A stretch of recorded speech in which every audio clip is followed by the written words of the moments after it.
नमस्ते सबैमा, म शुभेच्छु छेत्री।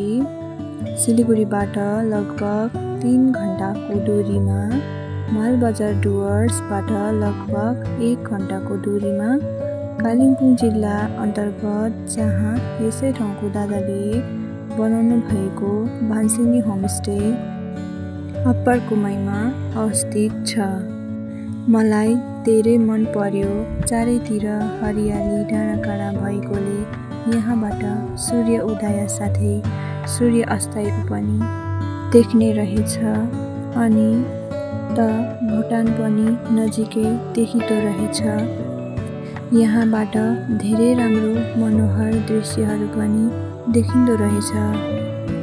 तपाईहरू पनि सहरको कोलाहल भिडबाट गाउँ बस्तीको शान्तिमय वातावरणमा केही समय बिताउन चाहनुहुन्छ भने शान्ति गोरेटो आफ्ना परिवार साथी सङ्गिनीहरूसँग तनावमुक्त भएर हिँड्न चाहनुहुन्छ, प्रकृतिको आवाज, चराचुरुङ्गीको मिठो धुन साथै अनौठा आवाजहरू सुन्न चाहनुहुन्छ भने चिसो हावा साथै ताजा हावाको मजा लिन चाहनुहुन्छ भने भान्सिनी होमस्टेमा आउन सक्नुहुनेछ।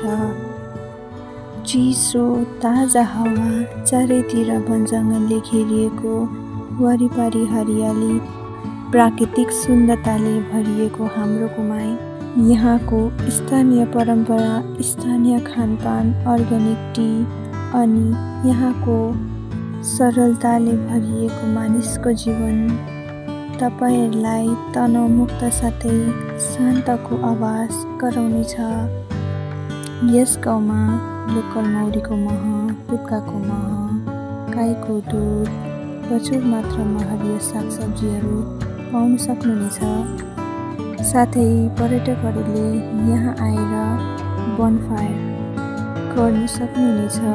यहाँदेखि ट्रेकिङ पनि गगुने टपसम्म उपलब्ध गराइनेछ। होमस्टेको विवरण मैले डिस्क्रिप्सन बक्समा दिएको छु। धन्यवाद सबैमा।